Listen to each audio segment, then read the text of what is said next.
നെയ്യും തേനും സമാസമ അളവിൽ ചേർന്ന് കഴിഞ്ഞാൽ വിഷമാണെന്ന് എല്ലാവർക്കും അറിയാം. എന്നാൽ നെയ്യും തേനും ചേർക്കേണ്ട അളവിൽ ചേർത്ത് കഴിഞ്ഞാൽ ഇതിനേക്കാൾ നല്ലൊരു ഔഷധം ആയുർവേദത്തിലേ ഇല്ല. നെയ്യ് എന്നത് കൊളസ്ട്രോൾ ആണെന്നാണ് എല്ലാവരും വിചാരിച്ചു വെച്ചിരിക്കുന്നത്. എന്നാൽ ഈ നെയ്യ് ഹൃദയത്തിൻ്റെ ആരോഗ്യത്തിനെ സംരക്ഷിക്കുന്ന വലിയൊരു ഘടകമാണ്. അതായത് വിഷം കഴിച്ച് വിഷം ഹൃദയത്തിനെ ബാധിക്കുന്ന സാഹചര്യത്തിൽ, അതായത് ഹൃദയത്തിനെ ബാധിക്കുന്നതിന് മുമ്പ് ഹൃദയത്തിനെ സംരക്ഷിക്കാനായിട്ടുള്ള ചില മരുന്നുകൾ കൊടുക്കും. അത് നെയ്യ് ചേർത്താണ് കൊടുക്കുക, കാരണം ഹൃദയത്തിനെ സംരക്ഷിക്കുന്നതിനായിട്ട്. അപ്പോൾ അത്രയും ഗുണം നമ്മുടെ നെയ്യിനുണ്ട്. അതുപോലെ തന്നെ നമ്മൾ രാവിലെ എണീറ്റ് എല്ലാവരും ഒരു ചായ കുടിക്കും, പഞ്ചസാര ചേർത്ത് നല്ലൊരു ചായ കുടിക്കൂലേ. പക്ഷെ അത് കുടിച്ചു കഴിഞ്ഞാൽ ആസിഡിറ്റി എല്ലാവർക്കും വർദ്ധിക്കും, അതെല്ലാവർക്കും അനുഭവം ഉണ്ടാവുമായിരിക്കും. അപ്പോൾ നമ്മൾ രാവിലെ എണീറ്റ് കഴിഞ്ഞിട്ടുണ്ടെങ്കിൽ പച്ചവെള്ളം, പാല്, നെയ്യ്, തേൻ ഇവ ഓരോന്നോരോന്നായോ അല്ലെങ്കിൽ എല്ലാവരും കൂടി ചേർത്തോ കഴിക്കുന്നത് രസായനത്തിന് തുല്യം ഗുണം ചെയ്യുന്ന മനസ്സിലാക്കേണ്ടതാണ്. അതായത് അത്ര ഔഷധ ഗുണം ഈ നെയ്യിലും തേനിലും പാലിലും പച്ചവെള്ളത്തിലും ഉണ്ടെന്ന് മനസ്സിലാക്കണം. തിളപ്പിച്ചാറിയ വെള്ളമല്ല പച്ചവെള്ളം എന്ന് ഉദ്ദേശിക്കുന്നത്, അത് സാധാരണ കെണ്ടിയിൽ നിന്ന് മുക്കിയ പച്ചവെള്ളം തന്നെയാണ്. അപ്പോൾ നെയ്യും തേനും എങ്ങനെയാണ് ചേർക്കേണ്ടത്?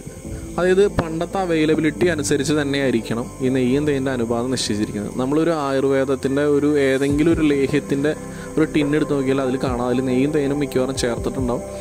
അതിൽ നെയ്യ് കൂടുതലും തേൻ കുറവാണ് ചേർക്കുക. അതായത് 2 ടീസ്പൂൺ നെയ്യ് എടുക്കുമ്പോൾ 1 ടീസ്പൂൺ തേൻ, സമാസമാവാതെ തേൻ കുറവായിട്ടാണ് എടുത്ത് കാണുന്നത്.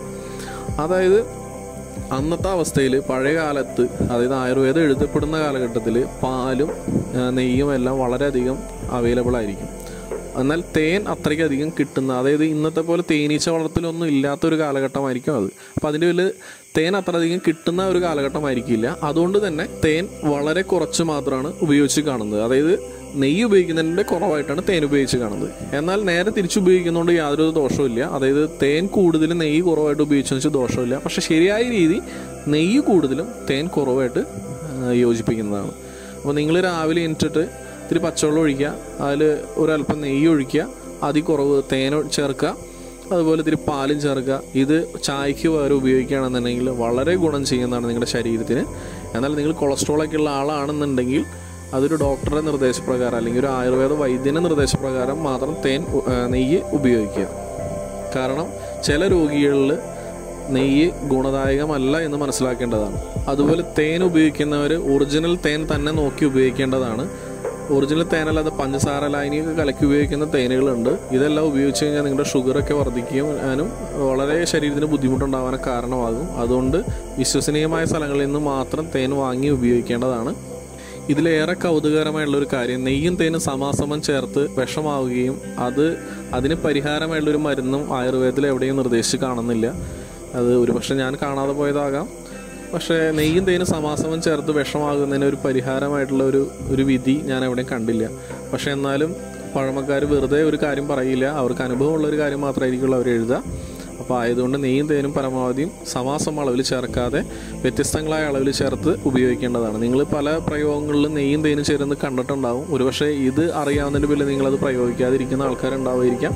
അപ്പോൾ ഇങ്ങനെയാണ് നെയ്യും തേനും ചേർക്കേണ്ടത്. എന്നാൽ നിങ്ങൾ നെയ്യ് ഉപയോഗിക്കുന്ന സ്ഥലത്ത് മിൽമേന്നൊക്കെ വാങ്ങുന്ന നെയ്യ് ഉപയോഗിക്കുന്നതിന് പകരം നറുനെയ്യ് ഉപയോഗിക്കുക. അതായത് ഒരു പശുവിൻ്റെ പാലിൽ നിന്ന് ഉണ്ടാക്കുന്നത്, അല്ലെങ്കിൽ ഏതെങ്കിലും വീട്ടിൽ ഒരു പശു മാത്രമേ ഉള്ളൂ എന്ന് വിചാരിക്കുക. ആ വീട്ടിൽ അവർ നെയ്യ് ഉണ്ടാക്കുന്നുണ്ടെങ്കിൽ ആ നെയ്യ് വാങ്ങിച്ച് ഉപയോഗിക്കുക. അതിന് വളരെ വില കൂടുതലാണ്. പക്ഷേ ആ നെയ്യ് ഉപയോഗിക്കുന്നിടത്തോളം ഗുണം നിങ്ങൾക്ക് മറ്റ് നെയ്യ് ഉപയോഗിക്കുമ്പോൾ കിട്ടില്ല.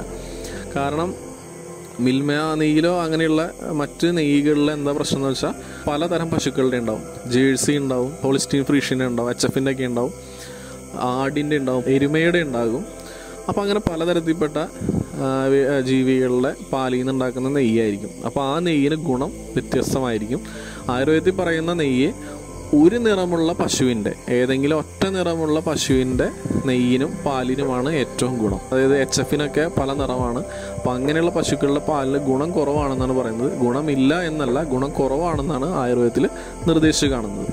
നെയ്യ് കുട്ടികൾക്ക് കൊടുക്കാൻ ചെയ്യേണ്ടത് ഫാമുകളിൽ നിന്ന് നെയ്യ് വാങ്ങാതെ വീടുകളിൽ വളർത്തുന്ന പശുക്കളുണ്ടാവും. അതായത് മേയാൻ വിട്ട് പുറമേ അഴിച്ചു കെട്ടി പലതരം പുല്ല് തിന്ന് അങ്ങനെയുള്ള പശുക്കളുടെ നെയ്യ് കിട്ടും. അതായിരിക്കും ഏറ്റവും ഗുണദായകമായിരിക്കുന്നത്. മറ്റേ നെയ്യിന് ഗുണമില്ല എന്നല്ല, പക്ഷേ അതിനേക്കാൾ ഗുണം എന്തു വന്നാലും പുറത്ത് മെയ്യുന്ന പശുക്കളുടെ നെയ്യിനായിരിക്കും. അത് എത്ര വിലയാണെങ്കിലും വാങ്ങിച്ചു കൊടുക്കുക. അത് തന്നെയായിരിക്കും നിങ്ങളുടെ കുട്ടികൾക്ക് ആരോഗ്യത്തിന് ഏറ്റവും നല്ലത്. അതുപോലെ മുൻപേ പറഞ്ഞ രസായനം വെറും വയറ്റിൽ ഒരു കഷായമാണ് നിങ്ങൾ രാവിലെ എല്ലാവരും കഴിക്കുന്നത് എന്ന് മനസ്സിലാക്കേണ്ടതാണ്. അതായത് ചായ എന്നുള്ളത് ഒരു ഇല കഷായം പോലെ ആക്കി അതിൽ പഞ്ചസാര ചേർത്താണ് നിങ്ങൾ വെറും വയറ്റിൽ കഴിക്കുന്നത്. അതും ഒരു കാലഘട്ടം മുതലേ നിങ്ങളത് കഴിച്ചു വരികയാണ്. അപ്പോൾ അതിൻ്റേതായൊരു ദോഷഫലങ്ങൾ നിങ്ങളുടെ ശരീരത്തിൽ എന്തായാലും ഉണ്ടാവും. ഒരു മരുന്നും അല്ലെങ്കിൽ ഒരു സാധനവും ഒരു പരിധി വിട്ട് കഴിക്കാനായി ആയുർവേദം നിർദ്ദേശിക്കുന്നില്ല. അപ്പോൾ ആയതുകൊണ്ട് അത് ഒഴിവാക്കി നിങ്ങൾ മറ്റെന്തെങ്കിലും പാനീയത്തിലേക്കോ മറ്റെന്തെങ്കിലേക്കും കിടക്കേണ്ടതാണ്. അപ്പോൾ എൻ്റെ വീഡിയോ നിങ്ങൾക്ക് ഇഷ്ടമായെന്നുണ്ടെങ്കിൽ നിങ്ങൾ ലൈക്ക് ചെയ്യുക, സബ്സ്ക്രൈബ് ചെയ്യുക, നിങ്ങളുടെ അഭിപ്രായങ്ങൾ ഇതിൻ്റെ ചുവട്ടിൽ കമൻറ്റ് ചെയ്യുക. നന്ദി.